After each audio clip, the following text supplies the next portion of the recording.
press clause in my contract at work. I'm not going to be in any violation. There's no press involved here.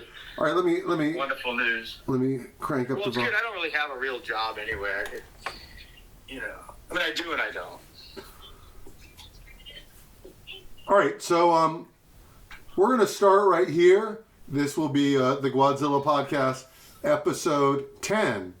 And today we will be doing a phone interview with former DC bike messenger Jay Belmore. And hey, Jay, we're real quick. I'm going to let you jump in real quick, and I'm going to step away. Just real quick, if you can just start free-versing with this, but I'd like to know how it started, when it started, how old were you when it started? So just roll with that. How old when what started, Joel? The Earth. Oh, boy. Well, let's see. With carbon dating, who knows, really? But, the car... You're a dinosaur. Okay. I'm sorry. Okay, let's backtrack. Okay, so the point of this Gwadzilla podcast is to interview former bike messengers. I've never even seen it. There's no real seeing it. So I'm telling you the point. Why are you being argumentative? Is this the Bostonian in you? No, probably not. It's probably the Visa passport guy in me. That never went away. Did that help get the process? Yes. You were probably nice. I bet you were nice at work. Maybe. Yeah, I would imagine so. Anyway, if I didn't mean to cut you off. That was just me. I'm all fired up. I just got off a Peloton bike, so, I'm a little wired right now. Okay, so the Peloton, is that a fixed gear? No brakes? It is a fixed gear, but it doesn't go anywhere. So you were on a Peloton system. So were you looking at a screen? That these, I think that now, do you play a game like where you're driving a cyclist through the hills and traffic? No, I wasn't doing anything quite like that. It was really just instruction. Set the tension at this and go this fast, that sort of thing. And did you ride for distance or duration? Well, it's a little bit of both. There's cadence and there's also like the tension as well. Today I was just sort of just getting the legs moving, just like a low impact type of situation. Just want to get the blood flowing. A long day of work, you're downtown, you come all the way back out here. No real reason to kill yourself. No, I mean, I kind of take things, like I'm a type A slacker. I take some things kind of seriously. I've owned various indoor cycling devices. Like I've owned rollers, and I've owned like just that little triangle, but I've never gotten anything into the smart trainer, because normally any one of those devices, I would ride it and I would say, okay, you have a choice. Ride this or ride outside. And so I tend to ride outside year round. You do.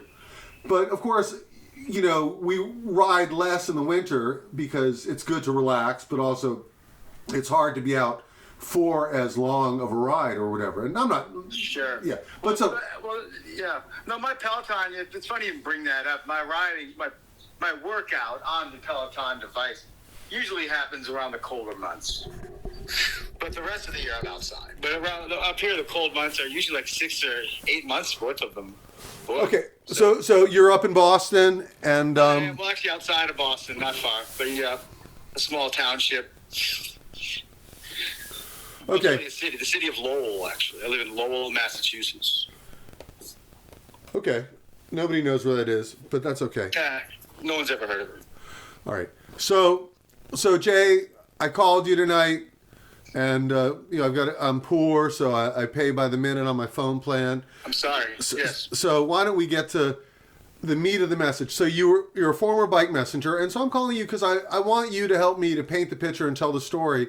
This is sort of an oral history of what a bike messenger was, but what a bike messenger was to you, and who bike messengers were back in that day. And hold on, does this sound mean anything to you? Sounds to me like you're opening up a U-lock. I'm stealing your bike. I'm actually out front your place right now, and I've now stolen your bike. No. I don't see you anywhere. So just give us. I just want some background. We can talk about anything after you give me the basic information. No, I'm sorry, I'll take it seriously. I'm sure enough. So, like, the Earth started many, many moons ago. I started messengering when I want to say it was like 1992. Yeah, sounds about right. And I might have been about 24, maybe something like that. It's best guess, maybe 23 even.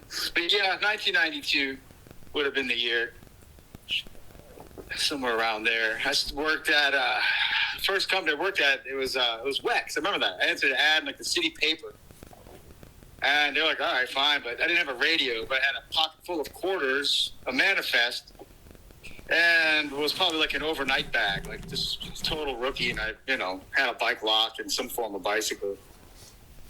So that's when I started.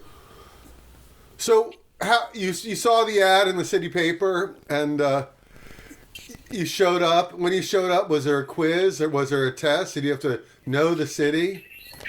I don't believe so. I don't remember that far back, but they hired me. And I had already been I had done some driving for a different place. I was a driver for the nonprofit back in Washington. It's called Bread for the City. And, I'd work there on and off. You work there for maybe a year or so, then you take some time off because it's very stressful. But I already kind of knew my way around D.C., and I grew up in Maryland, so I'm fairly familiar with the area.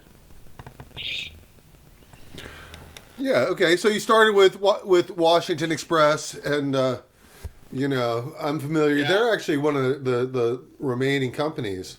So you'll still see their logo. They have probably a different jersey. They now have they've had it for a long time. But so now, how long did you work with them? Let's just go with it. Tell me, who were some of the key players in that moment? It's 1992. You're at Washington Express. Like, were you working commission? How did a day go? You would have worked on a commission strictly. You'd be lucky if you were at 50. That was probably 45. Then they give you 50 at some point. Okay, but so if I know some background of this messenger industry. So explain how the transfer of work goes and what sort of work you delivered. How many jobs you did an hour, how many jobs you did a day, and how much you expected to earn in a day. Just give me some information. All right, well, I'd say 30 runs a day would have been sufficient. That would what you look for. A lot of the work was Capitol Hill, Hill work, Senate, House of Reps, both sides, Capitol, building itself, Library of Congress, you can get it, the whole thing. Every department, every administration, FDA, USDA, all the old big buildings.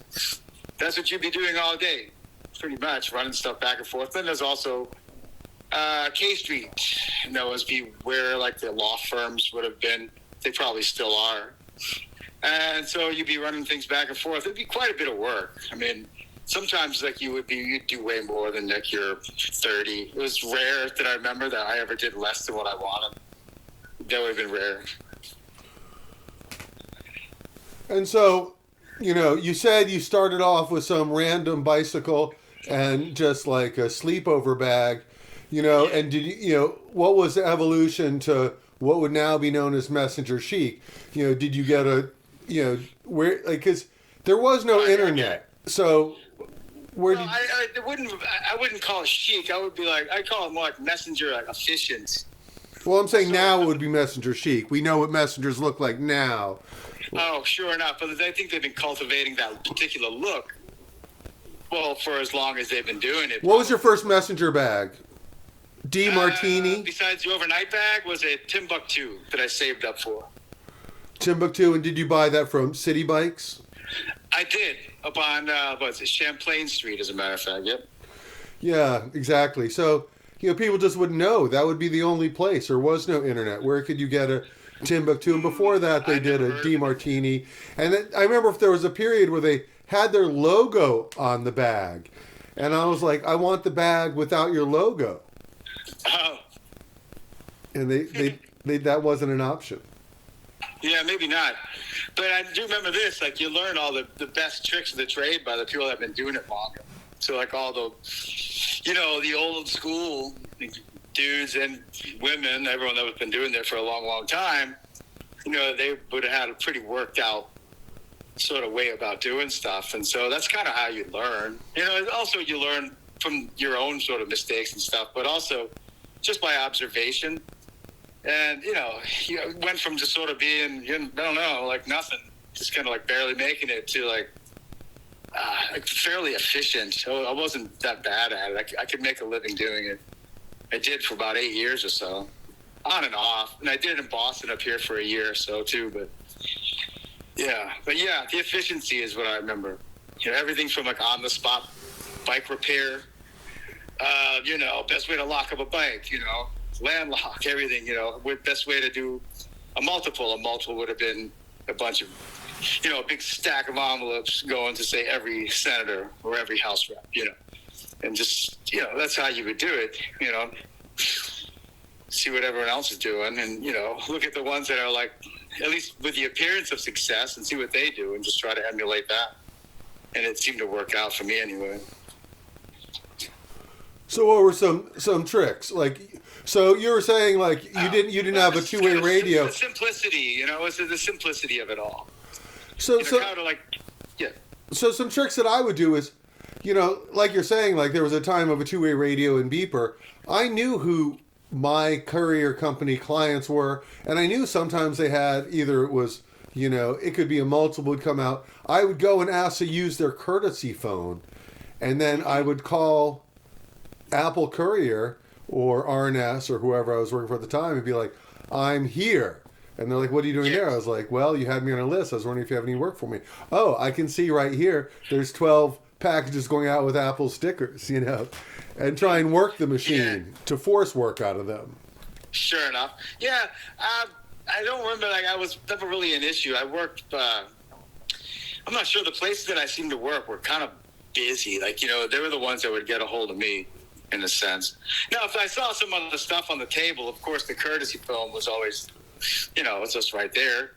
And say there's one going over there, no, leave that, or take it, whatever. They didn't call it in yet, take it. So, yeah, that would, but I meant more of like the tricks on the road. I mean, just, I don't know, like what tools you should have, what sort of things you can get in and out of like the buildings with all the metal detectors, how to, just that kind of stuff. The efficiency is what I've always, that's what I think mostly about. So that's an interesting question. And so, like, the rookie versus the veteran, what's in the bag? Like leaving out of the house in the morning, what's in your bag? Well, I'll try to keep this as professional as possible. Actually, marijuana is legal. So if you traveled with marijuana, Oh, well, you'd be amazed at the stuff I would bring in and out of, like, say, well, anyway, all in jest. Yeah, so what you'd probably definitely want, well, I would go with the spare tire. You have all day to mess around with this patch kit. You can do that later. You mean spare tube. Yeah, exactly. A couple of tire levers, chain breaker, just in case. What else? Kind of like a little true spoke truer, like it's like triangular thing. Hopefully you don't need it. And those things would get, and also maybe like a wrench too, something like a small wrench that you could adjust. You could usually bring stuff like that into these buildings. I'd kind of keep it at that, really.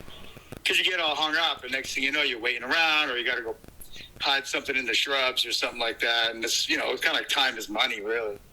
That's kind of how I used to look at it. So did you have you had a pouch with a pipe and a lighter, and you'd pull that out if you were going to go through an X-ray machine, or?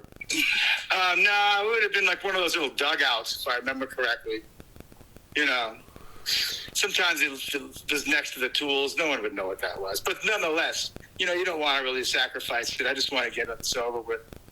Because, you can make some pretty good money. I don't know what it's like these days, but back when I started, it was pretty good. I mean, I was able to pay rent on an apartment, one bedroom for years and years. I kept it. So. Okay, well, so the year was 1992.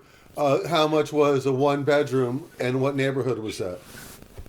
Let's see, $425 a month at 17th and E Southeast, right over by Congressional Cemetery. That was where I used to live. Yeah, that's interesting. And everything's changed. The world's changed since 1992. But $400, I mean, that's a pretty good deal anywhere. And yeah. I'll say. So yeah, it yeah. was pretty good. I mean, I grew up in Oxon Hill, Maryland, so it wasn't that far away, really. Not that I would go biking out over there or anything, but I was kind of familiar with the area already, so it wasn't like I just sort of, I don't know, didn't know where I was. So it worked out really well. And, then I moved around a little bit. Moved up to like 13th and Girard, 12th and Girard, somewhere up there. So was that in a group house? Columbia Road. I did for a while. Some friends of mine, they were, I think they were musicians or something, so they were never there. So I was just always kind of there, you know. And they might have, who knows where they were. I never saw them. But they liked the fact that I was around all the time. So it worked out. So one of the things that's interesting is like people at a certain point became messengers to be messengers, but there was another point where people were messengers to be other things. Like they would want to be a writer or an actor or a musician. Sure. There were a lot of musicians. And then there were also messenger musicians. And so you were in a messenger band, am I right? I did. I must have dabbled in it. They needed a singer and they needed some lyrics written, and I've never done either. So I said, sure, why not? What band was that? It was called Flinch with an exclamation point at the end. And who was in it in that era? Well, their singer, something happened to him. He lived. In fact, I saw him. I finally got to meet him. His name was Doju, and he was incapacitated. He was out of it. He was incapacitated at the time. Tom Kendricks, Al, I forget his last name. They were both couriers. So Al, I think, has passed away. Yeah, I'm afraid he did. He was our drummer. Yeah. He was such a sweet man. Yeah, I was sad to hear that he had passed. And then Luciano, and he was the bassist. I think it was like his band for some reason. He was the one that made them do all the stuff. Me, I was just the singer. I just try to like come up with like some lyrics and I don't know, hope for the best. We recorded a CD and everything. I think we even played like one or two shows. That's awesome. Now, did you play a group house show, group house party? We played at the Velvet Lounge. Does that ring a bell? Yeah, on U Street. Yeah, that's a good venue. Yeah, it was something. I can't remember exactly. And then some house party, and I don't know. We didn't play much. We spent most of the time recording and just sort of rehearsing. It was sort of like their pet project. And, I was happy that they asked me. I was like, sure, I'll do it, And so they had about a bunch of songs, like 20 of them at least. And didn't have any lyrics to them because the guy who usually writes them, he wasn't around. And I was like, I'll try. So I don't know. I just try to come up with something, fill in the negative space, I suppose. It was like a thrash metal band, so I wasn't sure what I was supposed to do, to be honest with you.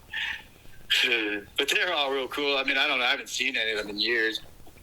And like, wow. Yeah, and so yeah, and that's an interesting blurb because and then so when you exited the band, did the band continue? Did another singer take on? I think so. From what I understand, Doju, he was like back, and he was like, "Hey, I'm back." I was like, "Oh, hey, look who's back!" And so, all right, see you later. And so that's the last I heard from them. Really, who knows what happened to them? I have no idea. Alec, they were like really good. They were talented musicians, I must say. Alec Armbruster. Alec Armbruster. I don't know who that is. That's a dude, Alec. Isn't that his name? Armbruster? I don't remember. I'm terrible with names, especially last ones. Forget it. That might have been before that or after. I don't know. This was, I can't remember exactly. But also, like you said, that, couriers would also do it because they were musicians or writers or artists. But also, like, there were a few out there that were like giving it a go for like competitive cycling. And I always thought that was the neatest group of like sort of people that were out there doing it, like people that are competing in like races around like the region or even the country or somewhere else, and they would they get their workout, make a couple of bucks. Is kind of how I always saw it. Do you remember any of the names of those characters? Jay Mobley, I remember him. I mean, rest in peace. There was a few others out there. Like, I can't remember. Like, I used to work at Congressional Delivery. After I stopped working at Wex, I went to Congressional. And they had some guys over there that finance all sorts of stuff through their messengering. I forget exactly. Like, two of them were in a band. Some other guy was like a motorcycle racer.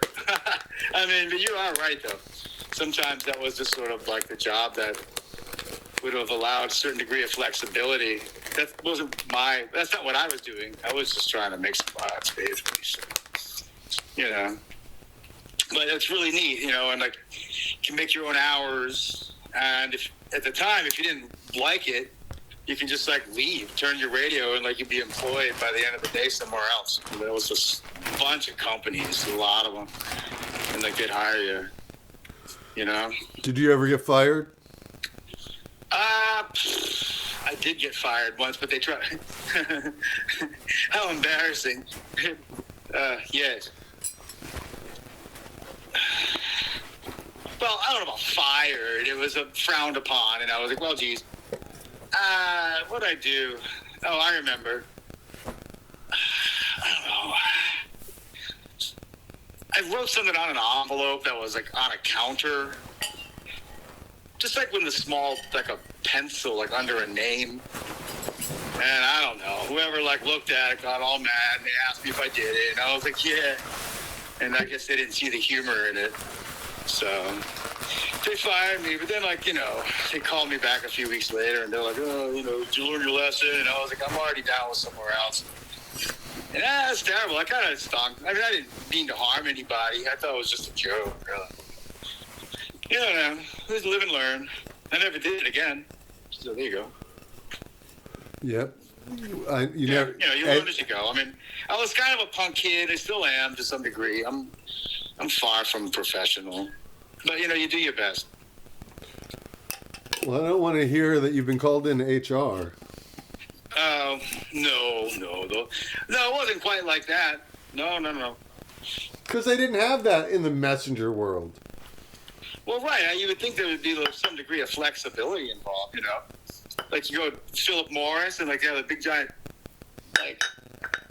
bowl full of like cigarettes, like free samples. You're just like, well, hey, Philip Morris, who wants fill up a bag, and when you see people, hey, do you smoke? Here, take these. Like amazing.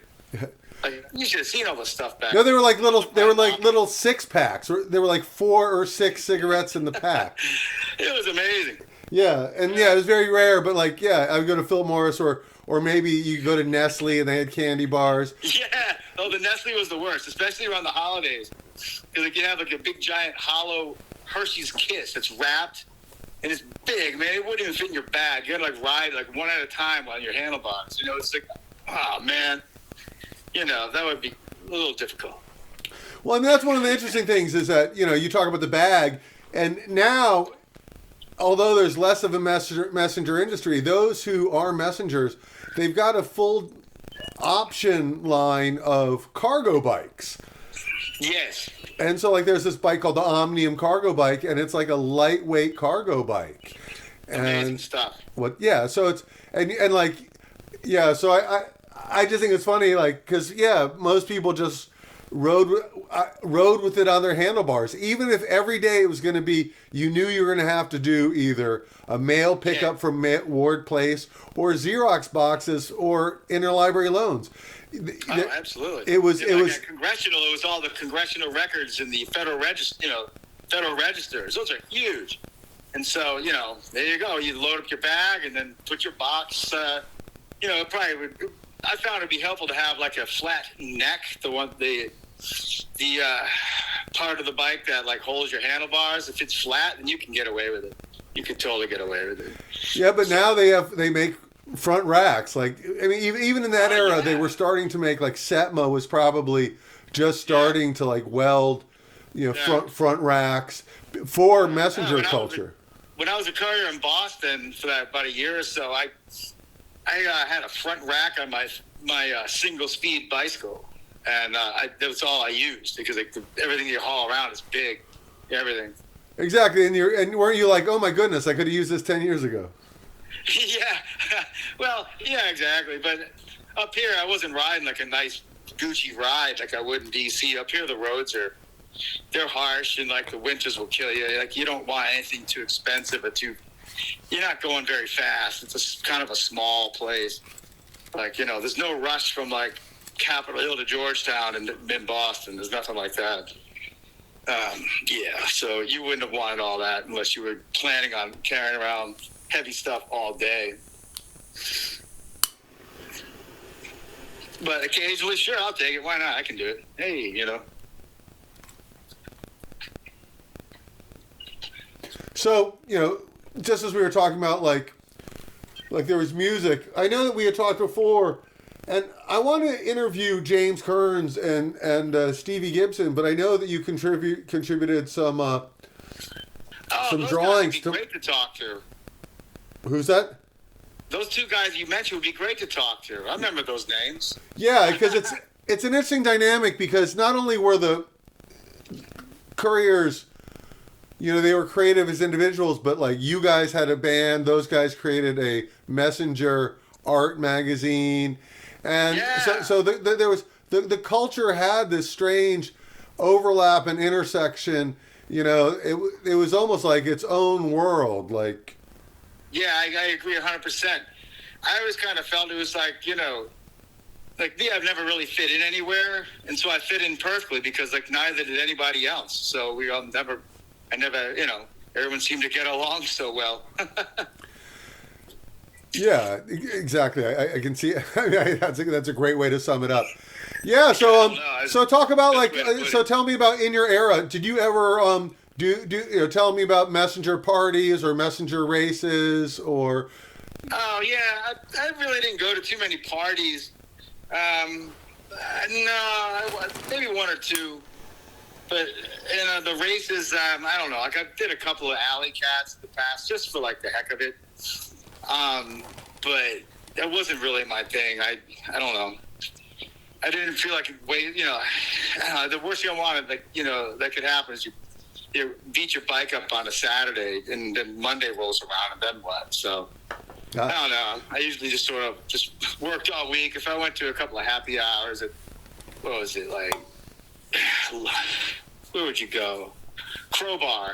Yeah. Hey, $1 beer. Why not? That was pretty much the extent of it with me, though.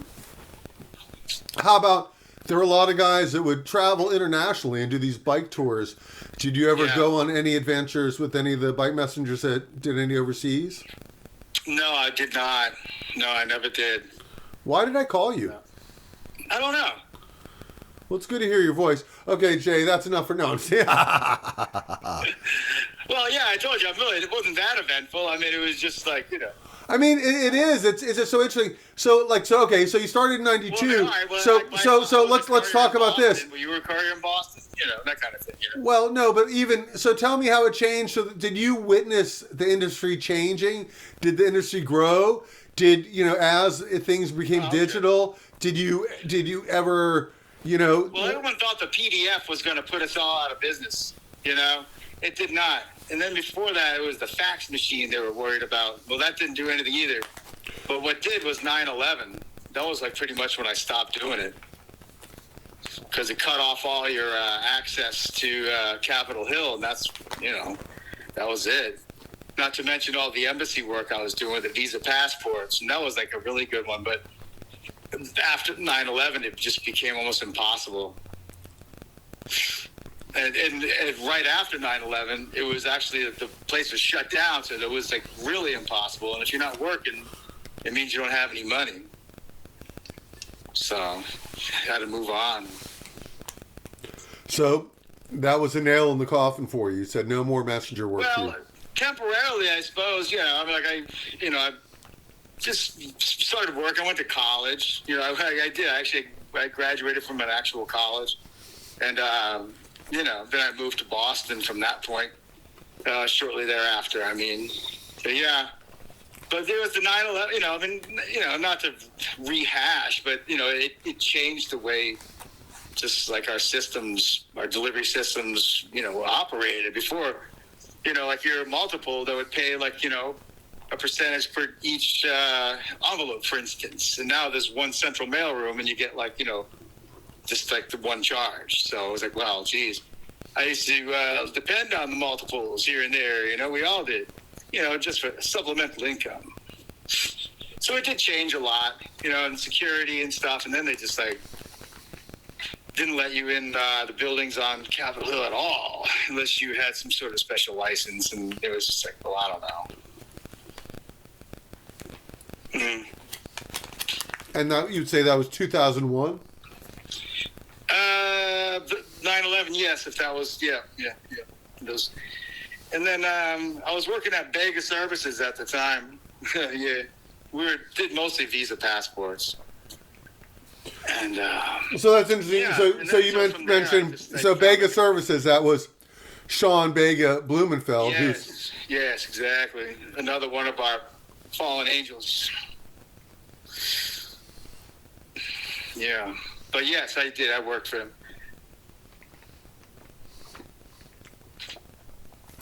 Does that mean that you were good at your job? Because I wouldn't think that he would hire any slackers.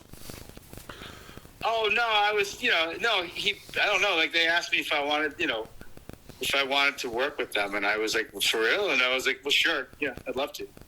And so it was like a few of us over there, and I worked out of on Willard Street. It was a small basement apartment. That's where we worked out of. Do you remember the names of the other people on bikes there? Would I know their names? Well, Can you remember? I see them every day. Who else was there? Sheba was there. Larry Parks. Scrooge. That's right. He was there. I think he dispatched. We kind of switched stuff around. Sean had his own way of doing stuff, so. But it all worked out. I think we made it work. But after the whole shutdown, it was just almost became impossible to afford to live. At least what became that way for me. But I don't know whatever happened to that company. I have no idea. But I've always kept in contact here and there with some of the old people. I don't have any social media accounts, and I don't know. I just never really got that far into stuff. Just kind of been doing my own thing. Yeah. Yeah, life goes on, Well, yeah, I mean, it was great. And, when I came up here after I got out of school, college, I went to school later in life. So I'm old. I'm 53. And, but at the time I was in my 30s, probably 32 or so when I went to school. And when I came up here after I finished, I just didn't really see anything I wanted to do. And I saw an ad again, hey, bike courier. And I answered it. And I started back being a courier only up in Boston. So I did that for about a year. And then my wife, or girlfriend at the time, she was like, what are you going to do? And I was like, I don't know. She's like, well, you have to grow up. And I was like, well, I don't want to. She was like, come on. I was like, fine. So I had to get a job. And that was pretty much the end of that. So would you say that a Peter Pan syndrome is popular amongst those in the career culture? Well, I've never heard of that syndrome before. I'd be curious to know if there are any side effects. But I don't know, right? It's there was some degree of freedom that that comes along with that job, and I don't know. Once you've had that sort of freedom, it's kind of hard to take anything serious, like some guy like telling you what to do, and you're just like, whatever, man. I mean, I'll do it just to shut you up, but you know, in essence, it's just like whatever, pal. I don't know. Yeah. So in a way, like being a messenger kind of like corrupted me. You know, it was a very strange way. Yes. I totally agree with you. I totally see what you're saying. I would have never wanted my children to do it for a day for that reason. Yeah, no, I think it would be a great thing to like to sort of to be able to do. I don't know, like something that was like so independent and like, you know, free, and you could like afford your own sort of independence in a city that it was DC back then. And I don't know, it was. The only people around were like older people and young people. It's like the parents, they all like left. It was just like us. It was like a playground. You could do whatever the hell you want. Like no one cared. Like nobody cared. And I don't know. It's kind of hard to like go from that to like some sort of like, I don't know, some tight ass job. I mean, luckily I don't have something that's that bad, but I can see it like festering, and so I you know, I worry about myself in that regard, like becoming too much of a tool. You know, that's not me. Did you ever listen to the band The Who? No, but I've heard of them. Yes. Well, they had this one album called Quadrophenia, and it was a story, and it was about a teenage boy dealing with the issues that teenagers go through, seeking popularity, trying to fit in, trying to get the girl, whatever. And so this main character, Jimmy, has this hero, and it's the coolest guy in the mod scene. And it's mods versus rockers, and they all ride scooters. And so here's this guy, kid Jimmy, and he's deified this guy who's the best looking, gets all the girls, is the best dancer, has the coolest scooter. And in the movie, it's played by Sting, a very young Sting. And he's the ace face. But then one day, Jimmy sees Sting, and Sting is a bellhop. Oh, wow. And he here's this guy that like doesn't back down from a fight, and he's carrying someone else's bag, and he's keeping his lip to himself, and you know, and I mean, I think that, you know, exactly, that's the messenger. You know, they wanted to be free. They didn't want to you know, put on the pants or listen to the man. And right, all that. Yeah, and so I think they deified, or they emulated and lived, you know, an adolescence. Well, I have a bell. I mean, it's funny. I'm not an adolescent now, but I have sort of a bellhop sort of reality, and we probably all do. I mean, I don't know. Like, what are you gonna do? Like, you can't just. I don't know. Like, fine, I'll do it. Whatever, you know.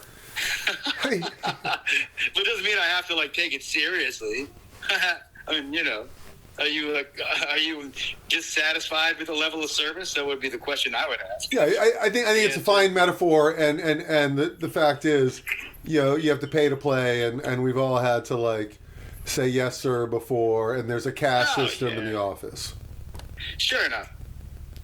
Yeah, and like, you know, it's something that I gladly do, and you know, I work in city government now, so it's like I have the ability to be helpful, and so that's actually like, that's sort of like my rebellion now. Like, if I can help this person, I will. I'll show them, man. You know, that kind of thing. You know, like, I found a loophole. Hey, what's your lucky day, pal? You know, that kind of thing. But, you know, I don't think that rebellion truly ever like wears off or goes away. It maybe just transforms. You know, you just have to face facts. So you can't be a punk kid your whole life. I mean, when I'm not Peloton riding, I still skateboard. I've been skating since I was 10 years old. Well, it's interesting because yeah, messenger culture carried this punk aesthetic similar to the skateboard culture, but there were many skateboarders who were also bike messengers, and there were many punk rockers who were also messengers. Oh, yeah, you would have gravitated towards that kind of lifestyle.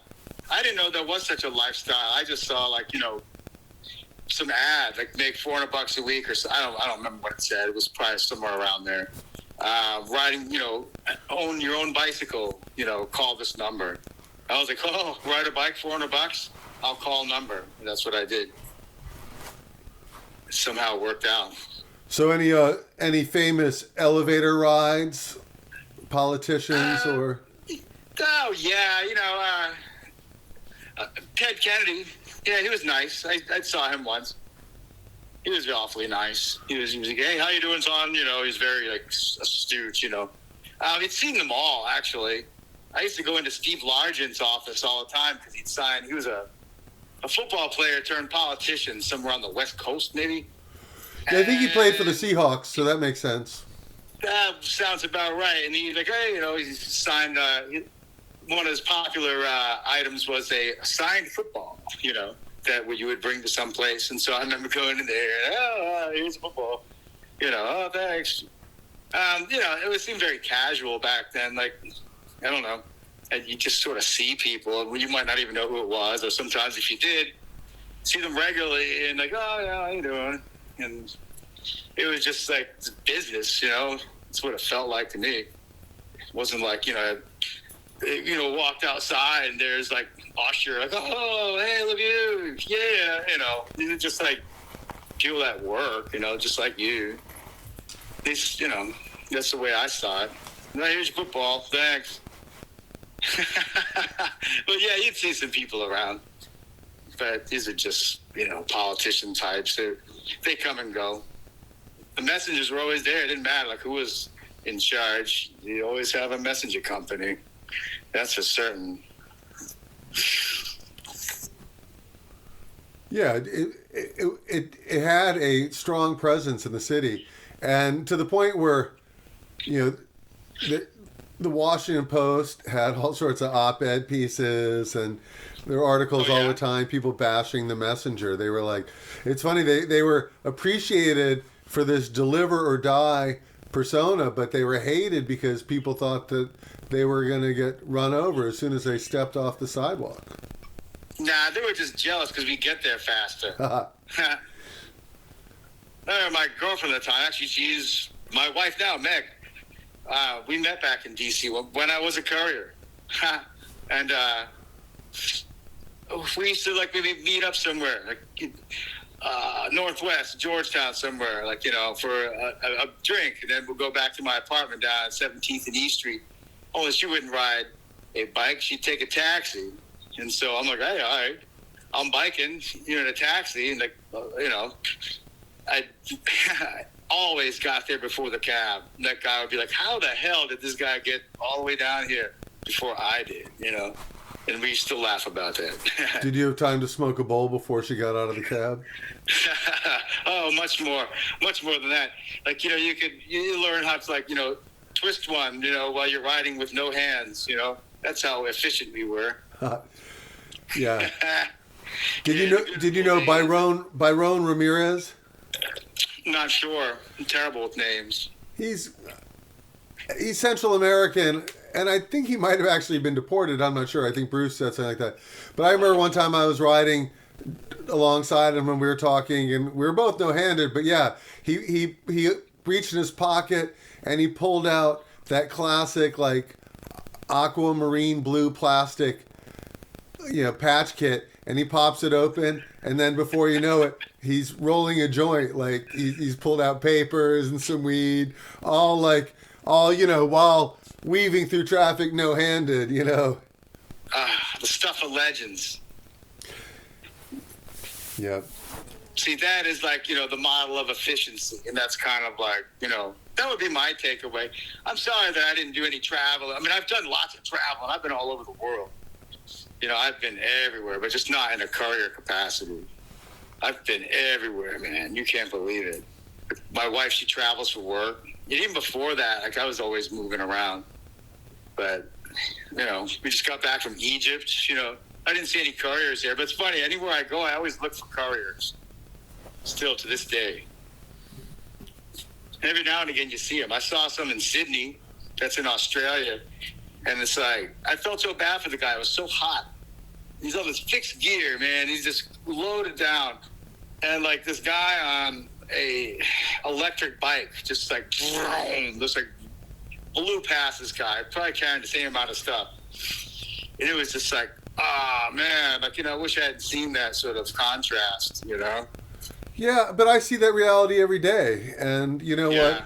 Like back in the day, when people were bike messengers, I not only rode bicycles, but I rode motorcycles. Oh, And did you? Wow, amazing. yeah, I didn't really feel like, like to me that, it's like a bow and arrow and a gun, and I don't need like Sure. the e-bike it's like a pellet gun or something. It's just a moped. Yeah, no, I get it. It's just that, well, in Boston, like now, like, I'm downtown every day, and so there's still messengering and stuff, but it's mostly, I don't see a whole lot of bicycles anymore. It's mostly e-bike, style. Which is, I mean, I don't know, like, I've been on one, e-bikes, and I was like, oh man, let's give it a shot.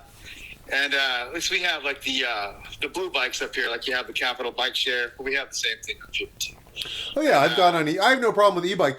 I just think that I'm just saying that it's not a bicycle. It's not a bicycle. It's a fine mode of transportation. It's a great car alternative, but Yes. I don't like that it gets it's a loophole that it pulls itself into the bike lane and into the bike world.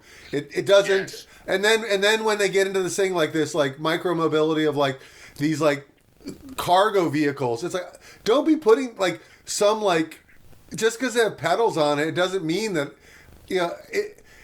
just stay in a car and stay in this car lane. Yeah. But for some reason, like once people get on those, they realize that they don't have to like work so hard, And that's kind of like I don't know. Yeah, no, exactly. No, someone's like,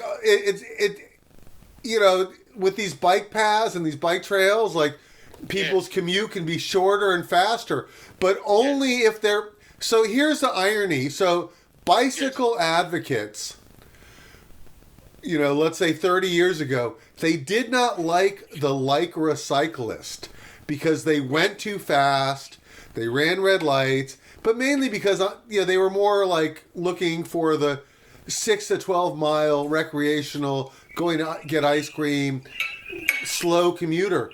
But now the e-bike goes way faster than a pro cyclist could ride. They go pretty fast. And so how could the advocate who hated the Lycra person embrace the e-bike? The e-bike should be their mortal enemy because it is so much speed, it is so much selfishness, weaving through near head-on collisions.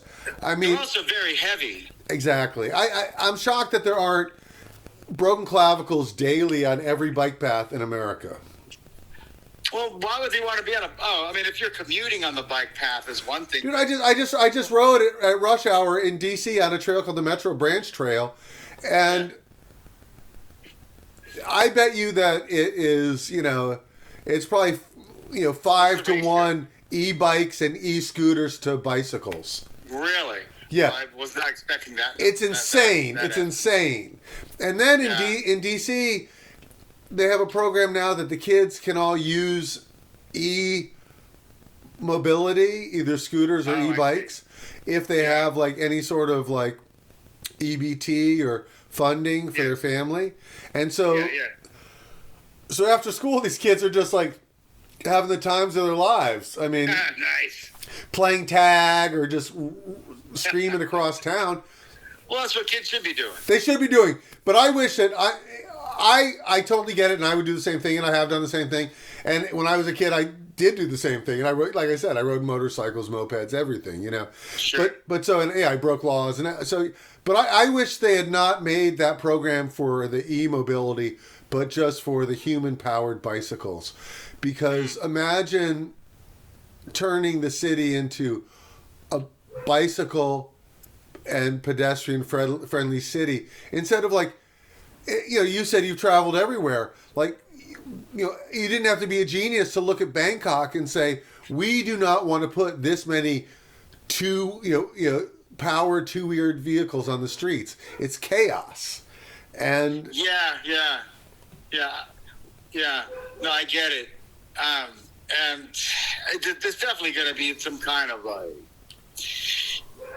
it's just a safety issue at some point. Those things are heavy. I think they get away with it on a kind of like either it's electric or if it's not, then they probably like beaten the cubic centimeter law, which is like what 50 or so. Well, the 49 centimeter, the 49 cc. So that is a licensing issue. Now, anything like right. that. So there are various classes, but the problem is since there's no enforcement, anybody on anything will ride wherever they want to go.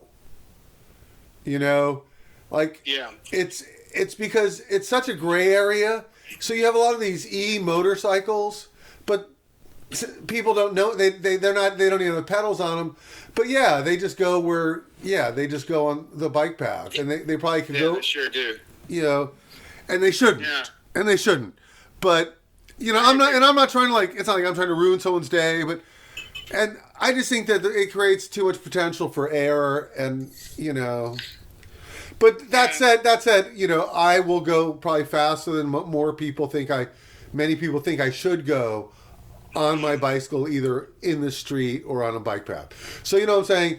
It could be a Larry David Curb Your Enthusiasm moment where I'm being a hypocrite. Well, that's not a really big deal. I mean, but let's say like the kids that are like you have access to this stuff, the ones that are riding all over the place, I mean, at least they're outside. Like they're not sitting around playing indoors or whatever people do indoors. Like staring at this or that or any device or whatever. Well, a lot of times they're on a device. The standard driving position is one-handed. Oh yeah. Yeah, phone in the hand. Okay. Left hand holding the phone, head down, looking down at the phone, steering and throttling with the right. Have you ever seen anybody on a bicycle do that? I've never have. I'd be afraid to drop it. I mean, that's the thing is like, in the bike messenger races, like the top guys, like I remember were really good about going no-handed and doing stuff no-handed. Sure enough. But so people do that. But if I see somebody on their phone, and it's usually an e-bike person, to me the irony is like, you are distracted. You're more like a car than you are a bicycle. Oh, you're absolutely like a car. You're just a car without a shell. Yeah, exactly. That's the thing is it's like a two-wheeled golf cart. And again, I think it's great, but I think people build it up to be more than it is. I don't think it's like in a lot of cases, I think people should just be on bicycles. Oh, 100%. I mean, unless if you have a whole day of I don't know how long these things stay charged, but I don't know. You better stay charged, otherwise those bikes are pretty heavy if you have to pedal them on your own. Yeah, I think you know what? So I'm a dad. My kids are older. Had I had kids in this moment, I would own a e-cargo bike, and I would do drop off and pick up with an e-cargo bike. Oh yeah. I mean, I totally get what they're doing, except part of the problem is they're on these bike paths and they're going 19 miles an hour. They're swerving through. They're on their phone. They're listening to NPR. Whatever they're doing, it's just like They've gained speed without gaining the knowledge of what it takes to behave at speed. All true, and you're not getting any exercise either. Yeah, but I don't care if that person's fat, diabetic, or what. Well, it's not really about that, but to get your heart rate up a little bit. I don't care. I don't care what those. I don't care if those people are watching TV or playing video games, and the kids too. I don't really care. Well, there was always like an upside to it. That's all. So I'm just telling you that hey, we're ride around, get some exercise, have some fun. Well, how could this go wrong? I mean, I think it's like a convertible, and I mean, it's just it's a low powered motorcycle, and a motorcycle is, and it's also they're an environmental menace. I'll tell you something else. They're electricity. The majority of the world's electricity still comes from coal. And just because we don't do it here doesn't mean they're not doing it somewhere else. Transferring the electricity over, it's. And then what happens when like it breaks? What do? You throw it away. All this like technical like wires and batteries and just every other thing. I don't know what's in those things. It's just too much. It's too much. Well, it is. I mean, I'm okay with it. Like, I don't really care what people do, but I personally, it's not. Like, I don't have my eye on one in like the city paper or whatever. There's not one in my future. No. Like, I still bike. I have my old green Bianchi. I ride that all over the place. But just for leisure. Now, the bike you have, was that a bike that you used as a messenger? Oh, no. The one I have now, it's like just something that we bought a few years back. Some like vintage Bianchi. I love it. The old green, Yeah, the Celeste my green. favorite bike. Yeah. This is the one I've been riding recently. Well, when I do ride. I live out in the town where you can kind of bike around out here. It's just, look, the roads are pretty wide, and I don't know, as long as it's light out. But yeah, no, those bikes, I always rode like these, like 18-speed like racing bikes back then, even if it wasn't like a great one, and just like beat it to death, and then when it's like done, just get a new one, because you will. But yeah, I don't know, like those big giant bikes, what do you do with all that stuff? Like you gotta throw a battery into like a landfill, great. Just multiply that by however many are out there. Well, man, you're just setting yourself up for a whole nother issue down the road. No doubt. But I mean, I don't know, like people get older, like they still want to be out and about, like there are certain considerations I always feel that, I don't know. Like at some point you're just too old to pedal, but with this little handy dandy little e-bike will get you there. I mean, that's better than nothing, right? Well, it's interesting, because I mean, it's happened that people were not cyclists and they became e-bikers. Sure. It's only a matter of time before you're going to get car doored on one of those. Well, it's amazing. It's amazing that there aren't more accidents, and I'm glad that there aren't more accidents. Sure enough. And I have friends who own bike shops, and e-bike sales are great for bike shops, and it's great for bicycle technology, but it's not bringing the price down. Everything's still crazy expensive. So sure. Do you know if do mechanics at bike shops know how to work on those? So, of course, yeah. And so okay. I have a friend. She's a mechanic, and she recently got recertified by Bosch. And so there's certain e-bikes that use a Bosch system. But so there's what there is there's a full, remember you would have like a department store, Mongoose or Huffy. They have e-bikes on that level, and a lot of shops will have to refuse the low-end e-bike. And in fact, in New York City years ago, they banned e-bikes in apartments because people were buying these very low-end systems. And, that's where it gets real dangerous with batteries. They don't have smart shut-offs. If you leave it plugged in too long, it might catch fire. Exactly. And, I mean, amazing number of those cases. So, and then what also happens is they get these low-end e-bikes, but the braking system or even the geometry isn't really made to take the speeds that vehicle's achieving. And so it's almost like riding a mountain bike on a city street. It's like, all right, fine, but why? I mean, it's not made for that. But yeah, so like your turn radius is going to be all wrong for like the environment. Unless you, I don't know, but I agree 100%, man. It's like, they have them here too. And, I don't know, like I can't really like get too worked up over it, but I don't see. I see a lot less people on bicycles. I mean, now that you mention it. Well, I think I would say that Washington D.C. has a lot of people that ride straight up bikes. So my favorite thing that I like to see on the e-bike, I often see a family out, and you'll see sometimes where the men and women switch because I'll see them when I walk my dog, and one person rides a bike, one rides an e-bike, and maybe or whatever, you know. Like I think there are plenty of people on bikes. I think the gravel bike is huge. You know, I see people ride for sport in Rock Creek Park, and I just see the numbers of people I see climbing a park road whenever I'm over there. You know, so I think that you know the sport is always changing. It has a different, you know. Yeah. Like I said, gravel bikes are kind of in vogue, you know, just like mountain bikes were popular in the 90s. Sure. And maybe cyclocross was popular in the 2000s. Yeah. But I remember like when I wasn't couriering, when I was doing something else, I was always commuting on a bike.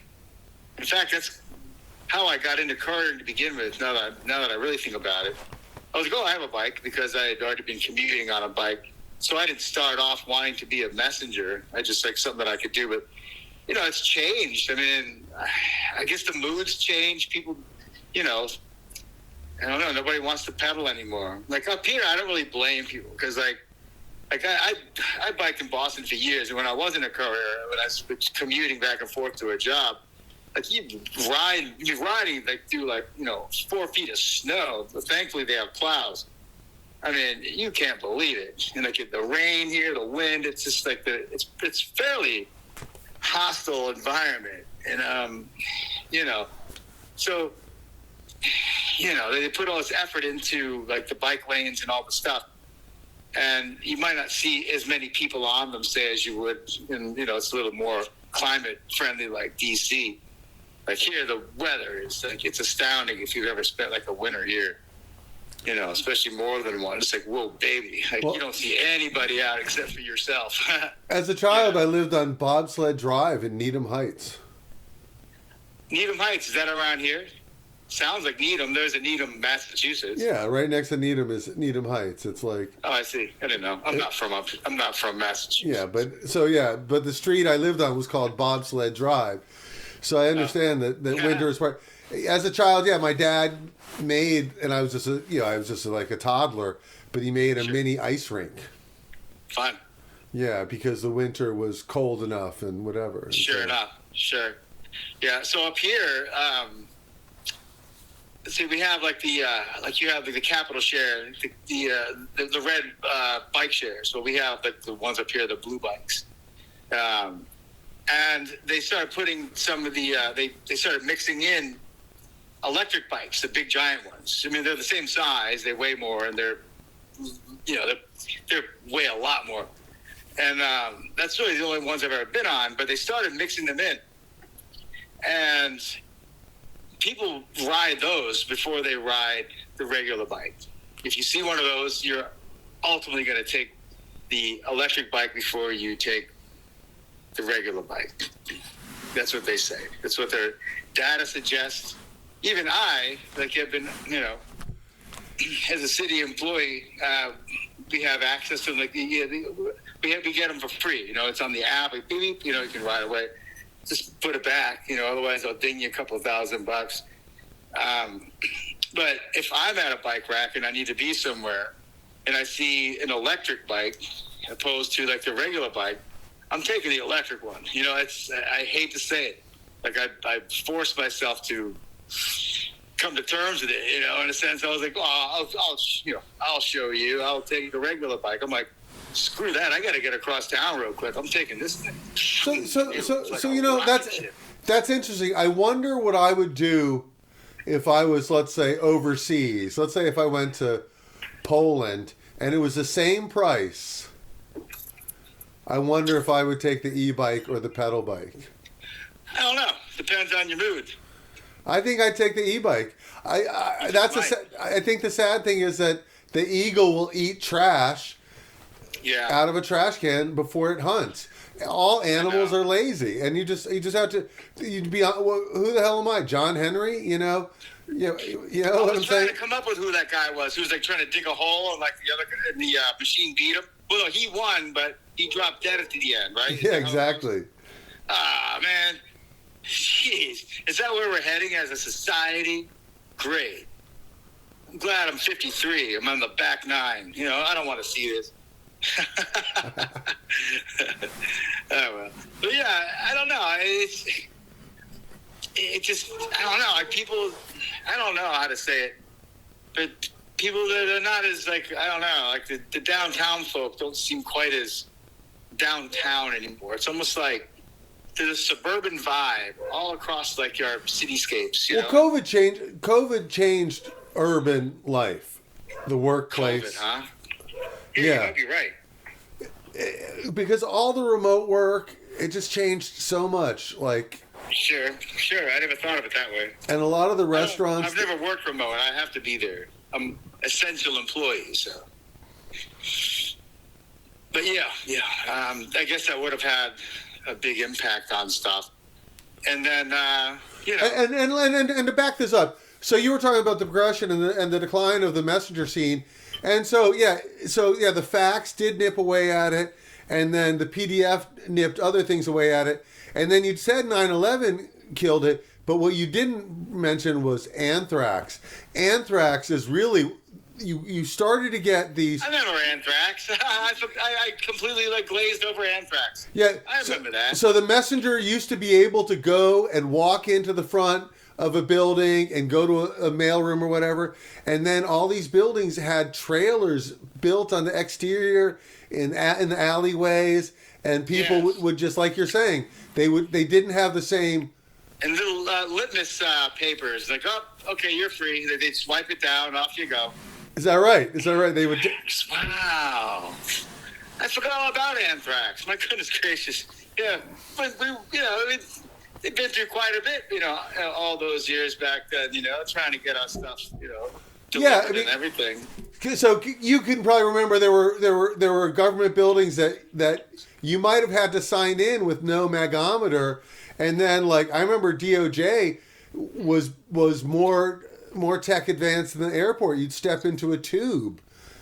Oh, I never went through that, no. But I'm not surprised at all. Man. But so I remember going into the Department of Justice, and you could just walk the halls, even if you were supposed to go here, they didn't tell you here or there. Sure. You could get lost, and you'd walk like a city block, a full circle, and you finally go, oh, it was here. Yeah.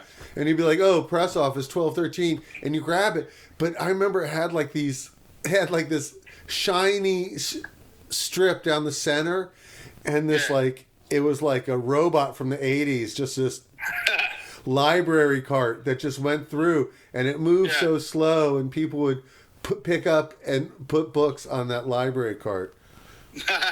That's amazing. Yeah. So I guess they've always been sort of gearing towards that sort of thing.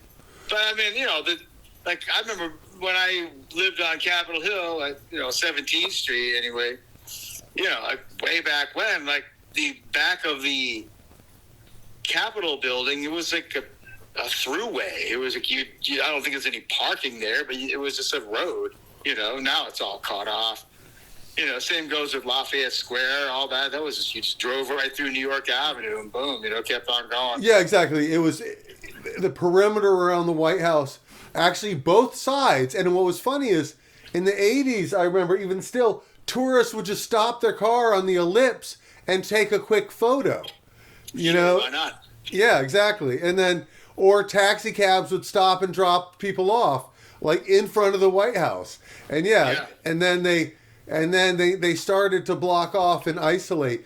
You were a little late on it on 92, but did you ever get into one of the older buildings and have an elevator operator? Yes, as a matter of fact, there were. Where was it? There was a place on like G Street. There was a guy. I remember that. There was a few of them. Like, a guy, and he would sit like on the stool, and he had like this it looked like a broomstick with like a poker on the top of it, like a trash poker. And you get on the elevator, and he would just be sitting there, and he would like poke, what floor? 7. He could poke the 7 from his chair. I do remember that. They must have been part of a union or something. Well, exactly. I mean, what a throwback. And yeah, it's funny that that we witnessed there was that those guys could have done that job for 40 years. And there was a time when every elevator in the city was run by an elevator operator. Yeah, someone that's like responsible just to make sure you make it there and back, huh? I don't know about that. Funny. Well, so that's the funny thing is, and they might have updated it, but in the castle of the Smithsonian, in recent years, they had one of those elevators where you open a door and you have to move, like it's like a gate, and it like an accordion gate. Yeah, sure. And it moves, and you close the gate, and the door closes, and then you can operate it. And so like there's still some throwbacks to. Yeah, it was like 745 15th Street or something like that. I don't know why that comes up. It was like the 700 block of 15th Street. There was an elevator. It had some guy that was sitting there with the exact same thing you're talking about. The grate, and just on you go, and you just press the button, and sometimes he'd wait for you, hold his arm. I don't know. Yeah. That was then. I don't think that guy's still there. I'd be shocked. Well, that guy's dead. That guy's dead. Oh yeah, but I mean the job is probably since of course that's well, and yes, that building has since been renovated, and they have an updated elevator system in it. Oh yeah, I suppose that's probably all for the best. But at the same time, it's kind of like some throwback stuff. Wow, I haven't thought of that in years. That's really funny that you bring that up. Huh. What else you got? Some other funny stuff that used to go. I used to like that place, Kilimanjaro. It was a club right there at Florida Avenue. And kind of Tuesday nights, you could go in there and they some half off something, and you get a meal, and it was reggae music. This place is awesome. I don't think that's there anymore. No, so yeah. And that was the thing is so the couriers would have did you go to Common Share or Asylum? Common Share, yeah, of course, absolutely. With Joe, the guy who owned the place, right? I'm not sure. I'm asking you. Yes, Common Share, yeah, sure. And the Asylum, well, the second one was up on 18th Street. I think they were first on U Street, but that would have been many years ago. But I've been there a few times here and there after work, but usually not for too long, Yeah, so there was a time when the messenger scene in Washington, D.C., and every city independently had its own thing, but there would be bars or parties or events that messengers, it would be like a sculpture of bicycles. There would be so many bicycles locked up out front. Oh, you couldn't believe it. You always knew where the party was, or, wherever the happy hour was. Oh, there they are. and that's where I must go. And so you just go and that's how it worked. But you couldn't believe it, Some events. I remember there was this one. One of the owners of Quick QMS, Mark Gross. He put on some an art event. He's a very generous guy, and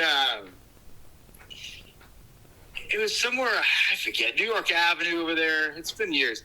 And there was so many bikes there that they brought in a bunch of these very long ladders, roofing ladders, and put them all out and kind of hoisted them up on the sidewalk, put them on meters or wherever was anything available. And because there was nowhere to leave your bike. And it was just I've never seen so many bikes, a sea of bicycles. And that would have been sort of fairly normal back then anyway. Yeah. That would have been one of those, the Courier magazine, and they used to do art and stuff. What was it called again? I can't remember. You mentioned it earlier. So there was Mobile City, but Andy Zalan had a fanzine called Rush. Oh. But that wasn't... No, I'm not familiar. I remember that one, but I remember Mobile City. I think I had a couple of drawings in that once. And we had an art thing. That's the ladders I'm referring to. That was my little art pieces were up in the gallery. That was fun. Yeah, it was charcoal drawings, pastels or whatever. And so you were mentioning that we were saying messengers were could be writers or wannabe famous Sure. musicians, and then you said some were racers, and then you mentioned you worked for Bega Services, and Sean Bega, he became the captain of a racing team, and not just a racing team, but also specialized in women's racing. And Sheba Farron and other female messengers were high level competitive racers under the coaching of Sean 100%. Bega. I remember that. I remember that very well, actually. Even like after I stopped, working there or messengering, at least in DC, I remember that very well. Yeah, absolutely. Like, that sort of thing would have, could have, it works out for some people and not for others, That's it. Some people, I don't know, it worked out for me. I guess for some reason it was enough, 8 years is a good amount of time. It was a fairly good chunk. I worked for a lot of companies too, like Dynamex. I worked for, I can't even remember, but yeah, I worked for a lot of different places. I would always try to seek out the ones that took out taxes because I knew that was going to be a problem. I hated filing quarterly, but I did anyway, usually. But Most people just didn't pay taxes. Yeah. Well, good luck with that. That's another thing. But hey, it's certain things you got to keep on top of. Otherwise, you're setting yourself up for failure, like later on down the road. Good luck getting like a house loan or a car loan, if you have anything like that. But, sometimes, they don't, no one's going to want that. So it doesn't matter. It's moot. It means nothing, But, it shouldn't be something that, certain things just have to do, Like you can be a rebel all day. You can, just say, fuck the man, like, do your own thing. But you gotta stay correct to some degree. Otherwise, well, then you get no freedom. It's almost like a paradox. Very paradoxical. Like the more free you are, the less freedom you're giving yourself. And it works both ways. The only way you can be a real slacker is if you live at the beach. Yeah, at the beach, and and someone else's dime if you can. That would be nice. But I'm saying, like, if you have to live at a vacation spot, because you know what, I don't make enough money to go on vacation. So you'd have to live in a vacation spot. Yeah. Yeah. I don't really make much either, but so I have to keep moving. Otherwise, well, But yeah, nothing really affords like a lifestyle, like So sort of like relaxation, though. Oh man, that's some very important stuff. So I think I said this before we were recording, but so on Halloween I did an event called the Dead City Alley Cat. Yes. And so this race was hosted by this guy Bob, and it only had 6 checkpoints, and I thought I was routing it really well. And I was headed to 2121 Lincoln Road Northeast, and I knew the location. But Lincoln Road is parallel to North Capitol on like the 15, 16, 1700 block, and you can take alley or road to get between the two. But once you get to the 2000, 2100 block, it backs up to the back of the cemetery. And so I intuitively went to the wrong place, and to get back where I was going, I had to totally backtrack, totally fucking my race. And I'm going against traffic on North Capitol Street, and I see headlights coming to me. I see one lone headlight, and it's a scooter, and I could tell from the body type and the full face helmet, you can't see the face, that it was Scrooge. And You're kidding me. And you were Scrooge at one time. So you said you worked with Scrooge. So Scrooge wore the crown of being the longest messenger on the street. It's like it was him and Stuttering Mark were like neck and neck, And now there might be this guy like Suave's been out there for a long time, and Suave, then yeah. Kevin Keefe, he was out there for a long time too. God rest his soul as well. yeah, I loved Kevin Keefe. He's a great guy. I always enjoyed to run into him. His motto, what was his motto? Like, enjoy the ride, I think. Enjoy the ride. Yeah. Those guys have been out there forever, man. And that's, again, it's not even my place to say. And Kevin was one of those guys who did some of those trips, and it's always funny to hear who was on some of these trips. Yeah. And Suave's been around too. Suave, so Suave recently. So we're talking about DC Messengers and how Messenger Express is still a company. For 11 years, there was this flower delivery company called Urban Stems.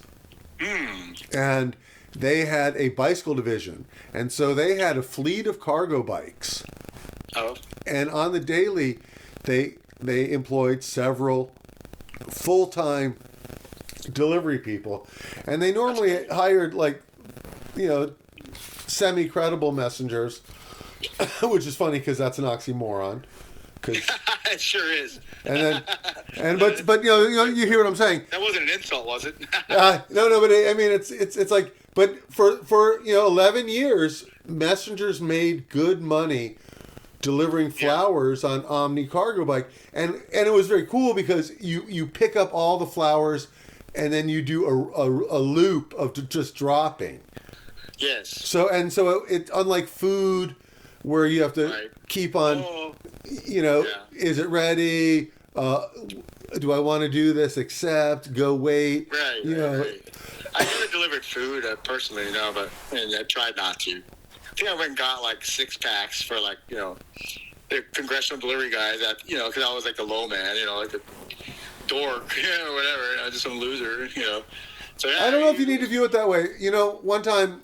One time Ramon at Apple Courier asked me to get him lunch for him, and I didn't. And then he tried to cut me off, but I still made money. Yeah, What's that?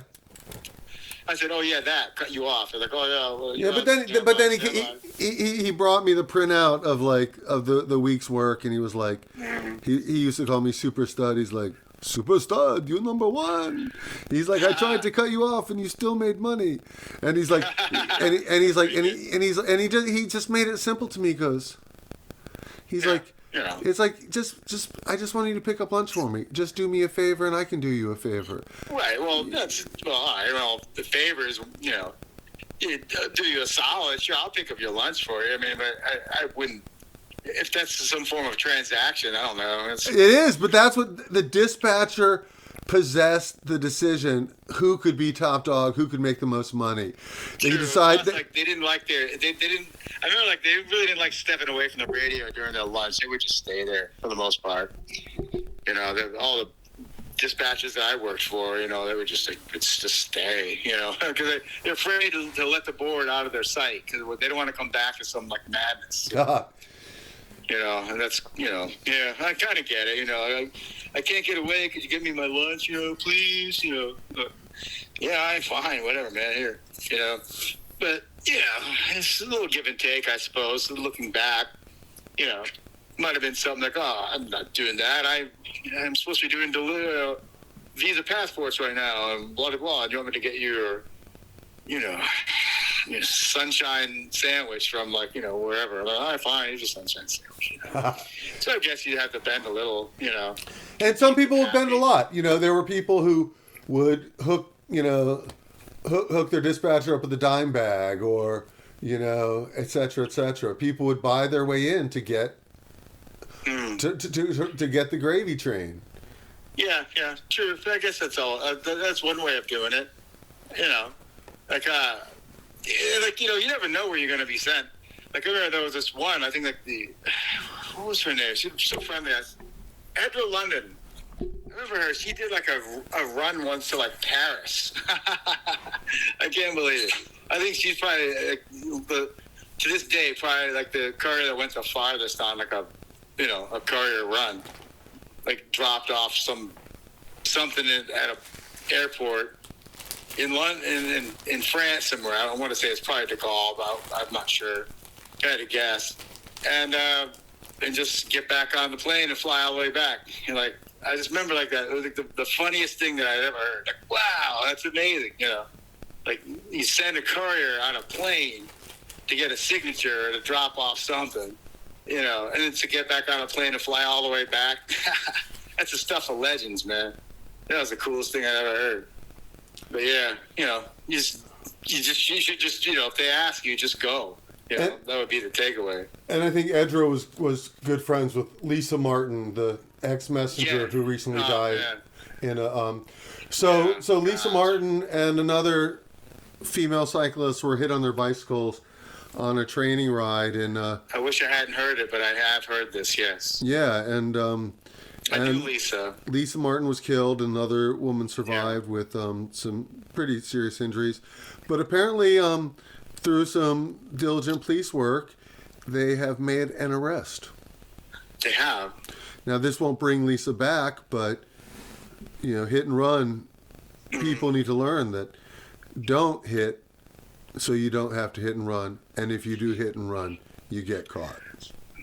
Well, especially nowadays with all the cameras and stuff everywhere, I don't know how you get away with anything.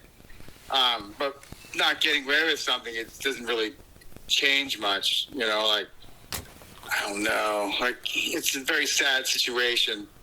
Like, a similar thing happened to our old friend Sean, you know, just moved out of the city, you know, and out in like the sort of a area where it's just like kind of not as densely populated. It's probably very pretty, lots of open space. And it's not always, I don't think they're really looking for you out there. Not, you know, it's tough. That's really tough. And it's very sad indeed. And it's sad for everybody, not to mention, but the person that did this too. And, you know, and I often think, like, what would, like, say Lisa, or what would, you know, Bega, or any of these people that have fallen wrath to this type of thing, like, what would they want to see done? Would they want vengeance, or would they want mercy? You know, and we'll never know. I'd like to think they were the type of merciful people, because I knew them as sweet people. But, and I don't know, it's just sad, very sad. And it's just very permanent, too. No, it's and yeah, there's very few things more permanent than death. Well, and not much. And but so, you know, I mean, if there's anything good that came from this, at least you know, our friends, they passed doing what they love doing. I mean, if that's all we can get from it, then I'll take that over nothing. So it's also interesting, you know, Lisa Martin, she was, I think, the president of maybe it's Aero Cycling Club. Yeah. And then Bega had his hands in the mix of 1,000. He had been the MC of a cyclocross race. Yeah, coaching. You know, he did bike fitting. You know, he built my brother's time trial bike. Sure. Like, I mean, it's just, I mean, these people were part of our community, and you know, it's still are. Yeah, but it's too many people. And yeah, the killing needs to stop. And the driver doesn't want to kill anybody either, you know. But unless in that moment they think they do. But even that it's a poisonous thought to think that a cyclist is slowing you down so much that they deserve to die. Sure enough, you know, like, I don't really know the circumstances. It doesn't change anything. Like, I think that when the law person doesn't make exceptions. I mean, I know that much. So Sean was hit by a distracted driver. Yeah. You know. Yeah. But the Lisa Martin situation. So these were two lead riders, and so since they were like on maybe a training ride, I think they may have sprinted away from their peloton. You know, their training group. Yes, of course. And so the car passed a group of cyclists. So just by logic and reason, you would think if a car passes a group of cyclists, it would be more expecting to see other cyclists. You know, I would hope so. But when I saw the skid marks, it looked like it went onto the grass. Oh my! It could have been distracted driving, or it could have been. I don't know. I know. I know.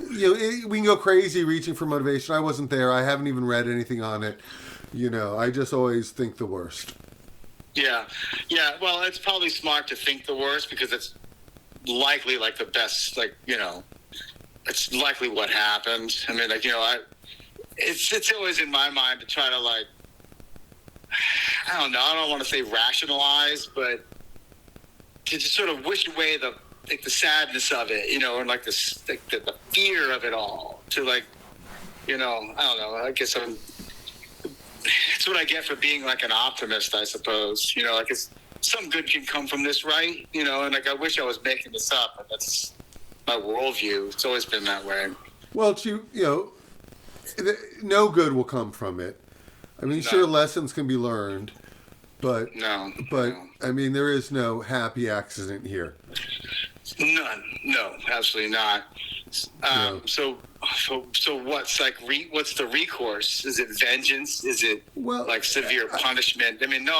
It's a rhetorical question. Yeah. Exactly. And those are the questions. The children and the husband, and especially when there's children involved, it's just. So she had partnered up with another messenger. They had messenger love, and they have a bunch of two kids, a teenager and early 20s, and it's that's the tragedy. I mean, to lose your mother. That I hope that and we can say how a senseless tragedy. There's all sorts of little things we can throw out there, just verbally, just to define it, but there's no real defining that. It hasn't even probably sunk in for most, especially the people that were closest to them. It wasn't I was incredibly close to them, but the years we spent on the road, just in passing, and just or professionally or otherwise, it's you almost feel like you're, I don't know, I'm a kinship. I don't want to say related because it might not be appropriate, but there was a without a doubt, it's a fraternity. And we actually now people refer to stuff as we call it the bike family. Oh, really? Yeah. So people who go to bike party or there's a lot of messenger adjacent people, and we all just hang and party, and we do rides together. But that's my bike family. That's what I miss about DC. Up here, I have none of that. Yeah, I mean, that's what the Alley Cat is all about. It's about people getting together. It's about community. Yeah. And, there are far fewer messengers. Down there in D.C., there was that community, I'm sure they have a community up here. It's not one that I found, because I was not around long enough to really, establish, anything. But we weren't really establishing things back then. It was just familiarity, Yeah, but I mean, everyone evolves and changes, and people have moved on to different communities. It's not necessarily sure. Like old school people might get together. Edra and Sheba and whomever, all sorts of Rebecca Lamtrupper Riley, all sorts of people came together for the memorial, the funeral service of Lisa Martin. Yeah, the worst part is I didn't even know about it. Otherwise, I would have been there. I didn't know. I don't have any social media accounts. So I just didn't know. I mean, I wish I had. Not that it would have changed anything, but I would have. I don't know. It's, I think it's great for people to get together and share the memories. I saw you at the memorial. If I got ran over, like that, God willing, God forbid, rather, I wouldn't expect any real turnout. I wouldn't expect anything because I don't know. But to me, they seemed a little more kind of special. They were just nice. They were too nice to go out like that, It'd be one thing if Belmore or whoever, some ball busting prick, succumbed, whatever. It might not bother me so much. But these are sweet people, and they dedicated their lives to like, cycling and just to like community building and things like that, only to have it like, basically erased. It's hard to like get your mind around. At least it is for me. It's a loss to those who knew her. It's very, very tragic. Right. Man, and so, I mean, I live out here in, north of Boston, and, it's a very, pastoral area, lots of trees, lots of houses, lots of winding roads, and it'd be perfect for like a bike ride. Oh, I wouldn't just love to ride that, but the reality of it is I wouldn't take my bike on any of these like main roads out here, no matter how pretty they are, because the drivers aren't looking out for you. They're not looking for you at all. Well, here.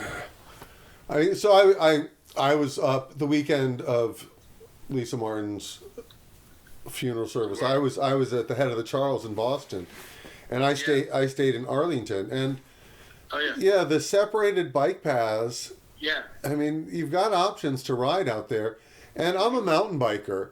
You could drive and put your bike on the car, and you wouldn't have to deal with anything but hitting a tree or a rock. Sure enough. Yeah, there are certain areas out here that have like that. I mean, biking is like it's popular in like the Boston area, Massachusetts in general. Like the Cape has like a trail, I think, that goes all the way from the big canal, like all the way to Provincetown. I mean, like, there were a series of paths that I think they've connected, at least to some degree. So it's not like it's unheard of here. No, and I know people who live up there and people who ride. I know people who live up there and surf. My son lives up there and he rows. So I got the basic rundown. So here's the deal: we're running out of battery on this. Oh man! On this phone, and we might be running out of space on this recorder. So why don't we do this? So you got my email. Did you scan anything here? You send me any photos? Yeah, I think there's like a scanner at work. I can do that for you. Like, there's a couple of pictures I found, like someone else must have taken. I didn't take them. These would have been like Polaroid style. I can send them to you if you like. Yeah. I hope it wasn't too boring or too inappropriate or anything. You weren't either. I actually want to talk more, but I think we're good for today. We went in a bunch of good random directions. Maybe I had a few too many beers. I'm not sure. I want to get more into the nitty gritty. I think that we want more details. Sure. I mean, I'll do it. Why not? I mean, it's not really. I mean, there's details and there's details. It's one of these things. It's like what happens in the courier world sort of stays in the courier world. That's kind of always been sort of my notion as far as I don't know, like the world doesn't have to know what the world doesn't have to know, that kind of thing. But I'd be glad to speak to you again. It's been a lot of fun. I haven't thought about some of this in quite some time. In fact, I hadn't thought about it at all. And, not at all. Like, when I hear of, like, certain tragedies happening, like, I tend to hear those some kind of way, maybe a little later than I'd like. But that's on me, because I don't know. Well, consider the conversation. Consider the conversation not gossip, but oral history. So, if you put it that way. So it's oral history, and so the Bike Messenger, it's an ethnography. It's a work culture, and so it's a work culture, but it's a work culture that had an attachment of a life culture, and so coal miners, loggers, whatever. I mean, I think that maybe in dangerous jobs there is a greater brotherhood. It's the rain, it's the snow, it's the wind. Like, people, even before our most recent tragedies. I mean, these things have been happening downtown for at least they were when I was there. It wasn't often because you tend to sort of, but it's going to happen, and, look, I was lucky. I mean, I was also very smart and clever. I mean, you really need to, be sort of responsible kind of for your own safety out there. I mean, You're saying a riding style, how you steer through traffic. Yeah, all that. Yeah, sure enough. Even the tail, up from the back of a car, you can see there, or someone in the front of a car getting, motioning you over because they're getting ready to open a car door. I mean, these are the small things that you pick up after being, say, car doored once. Well, I'm not going to let that happen again. So. Yeah. And it's amazing. So the bicycle infrastructure creates it such that they build these bike lanes and they put them in the door zone. And so these people are then that here too. Yeah, it's and so, my nature is, of course, I look at each car to see if the taillight is coming on or if there's a body in the driver's seat. Yeah, is there a body in there? Are there silhouettes? If there are, you might want to slow down. Exactly. And it's just amazing that infrastructure creates this could be hazard. Getting doored it could be deadly. But indeed. Or this lady I work with, she has a son. He's probably in his 20s or so. He was on one of the blue bikes, one of the electric sort of the city share, the red ones you guys have down there. And somebody opened an Uber guy, a passenger, opened a door up. And that, what she tells me, because I asked her about it, because I was like, well, what happened? I'm like, is he okay? Oh, he's fine. But the driver, his door, bent all the way, forward, bonk, he was on, he's going probably full throttle on, one of these, big giant electric tanks. And the door opened up. Well, he can't stop. He probably didn't even see it. And it was so big, and the velocity of it just, pretty much wrecked the door. Almost, tore it off is what she told me. So they got that going for him. Well, I'm glad nobody's hurt. And, yeah, exactly. Don't open your car door in front of a moving vehicle, be it bicycle, e-bike, or car. Yeah. That person more than likely was in the wrong, and the people are in the wrong all the time. But so everyone, whatever somebody does, they think that they are in that moment right. Yeah, makes sense. Jaywalking, where someone shouldn't jaywalk, or what do you mean? What do you think you're doing? And then we find ourselves doing the exact same thing. Sure enough. I mean, but the problem is, it's it sucks to not pick up your dog poop and because you forgot your bag, but to be the person who never picks up your dog food is another level, I see. So it's kind of a moderation, if you will, Yeah. We could all learn to be a little more flexible, I suppose. I don't know, man. All right, so you're playing guitar. You know anything about the Bad? Yeah, I play some guitar. I do. I play. Can you play anything about the Bad Brains? Probably, if I know the lyrics. I know about maybe 7 or 8 guitar chords, on an acoustic guitar. I can bang it out. I could probably play something slow. Maybe Sacred Love. I could probably belt that out. I know most of the words to it. I'll work on it for you. So they say the legend of Sacred Love was that HR, the singer, was in jail, and he had one phone call, and he called the studio and he recorded that song. Yes. Yeah, I heard a similar situation. That was in the Eye Against Eye album. That's one of the best albums of all time. I don't care if you're a punk fan or not. In fact, it's kind of got a sort of a breezy, jazzy feel to it, I always thought. Kind of out of the ordinary for that band. When there was an article in Spin Magazine and they interviewed the Bad Brains, I remember something to the effect where they were talked about how he said that bike messengers have their record in their cassette players when they're at work. It is Eye Against Eye, it's like a lot of people are all into like Paid to Come or Banned in DC, like early, harder, more Sure. raw Bad Brains. But I love the pop, the clean. I mean, Eye Against Eye is my favorite Bad Brains record. Oh, how is it not? All right, Black Dots was pretty good. That was like some like 70s album. Imagine that, Too funny. That was before my time, kind of even like, all of our forefathers and foremothers in the courier world that were there before, say even me, just sort of paving the way, showing you the way. Yeah, I mean, when you see some of the early photographs of a Bad Brains show, it looks like it's happening at a 13-year-old girl's birthday party.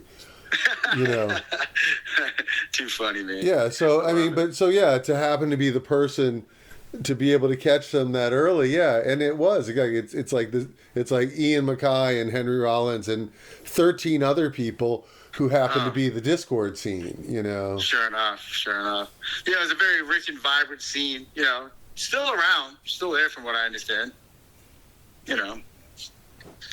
People get older, but still, like their mark is definitely made. Well, a lot of those people, and so I'm kind of like a DC fanboy. I'm actually looking, in my room, I've got framed several record covers, and Jimmy Cliff, The Harder They Come, Ramones, Road to Ruin, The Clash, but the Japanese import has a sleeve that says Pearl Harbor 1979 or whatever, and then Minor Threat, Out of Step. And Minor Threat, I mean, I love Minor Threat. I love them in idea. I love them in sound. I love all the philosophy behind it and the personality and the character. Absolutely. Yeah, Right to Spring would have been a band that would have been around back then too, but very good. And then Right to Spring and Minor Threat became Fugazi. I might be a little fuzzy on my time. Yeah. So I saw Right to Spring's first show. I think it was at Food for Thought. Food for Thought. I remember that. Yeah, and so I was surprised they didn't let me into that. No, I wasn't at that show, but I remember getting in. It was on Connecticut Avenue somewhere. That's right. That's right. Was it like the French place now, Bistro du Coin or something like that? I mean, all that shit's changed hands 20 times. It's probably, Maybe. But yeah, so that was so Food for Thought was, it was two things. It was a vegetarian restaurant before vegetarianism had become what it was, but also a lot of bands played there, but also band people worked there. And so the owner of Food for Thought, their kid, Dante, was a drummer in multiple bands, but opened the bar, The Black Cat. But before that, he opened, and you probably went to it, remember Metro? It was like 14th and maybe Church or something like that. Oh, yeah, that. Was he like in the band from way back, like Iron Cross or something like that, That had to have been him. Dante. Yes, of course, Dante. Yeah, Dante Fernando. Yeah. And then, Black Cat is still a bar. And so and the overlap of punk and, those bars, it was a cool time to experience, Washington, D.C. You mentioned the Crowbar, which was a different, more decadent, more raunchy punk. Maybe. And I think it was also known as like a motorcycle bar too. I think that's why they called it that, but I'm not so sure. But they'd have a happy hour, like hey, $1 beer between 5 and 7. Happen to be in the neighborhood. I'm done from work. Let's get a beer before I head back across.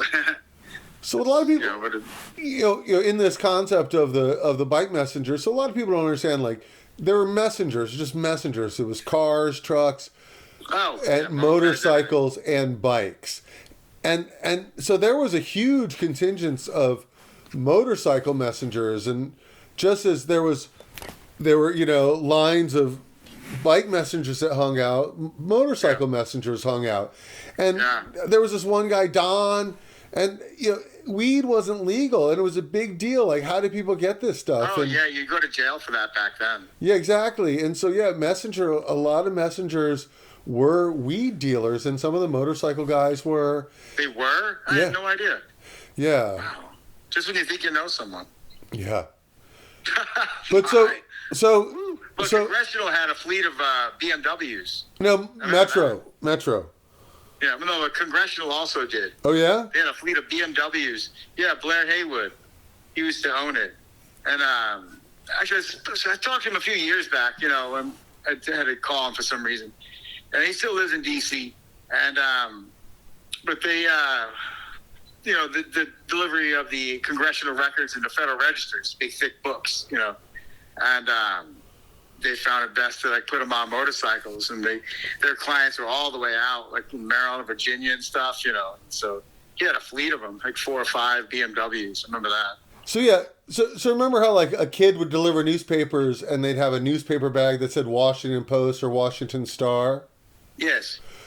Congressional Courier had like that type of bag, but I think for the, like low end panniers for motorcycles, so that they could just quickly put their, you know, these you know. I had one recently, but I gave it away. I was in Washington. Another friend of mine passed away. You know, he was my dispatcher, my friend Jim Flack, who worked at Washington Courier. He worked at Speed Service, but most notably he worked at Congressional. And I was up there a few years back when he passed away. Went to this pub up on Connecticut Avenue, Molly something or other, and I think that's what it was called. And there's a whole crew of people there, and I didn't know any of them except for like a few faces. And I had brought that bag up because me and Jim were close friends, and I don't know. I didn't want to keep it anymore because I never used it. It was like they gave it to you. It was like, you know, here, take this. You might need it. And I was like, well, I'll never need it. So I just, for some reason, kept it. Like everywhere I've been, like, you know, like I've lived, I've always had it. Like I try to use it to pack stuff with. And I brought it with me, and I gave it to his like family, and I was like, you know, do you want to put all the stuff in this? And you know, it was a brand new Congressional bag with a guy with the big wheel, you know, the big wheel bicycle, you know, the logo and all that. But no, they did have those bags. They most certainly did. Yeah, and exactly. What a throwback. Yeah. And so exactly. So a lot of people didn't realize that that motorcycles were a huge part of the delivery.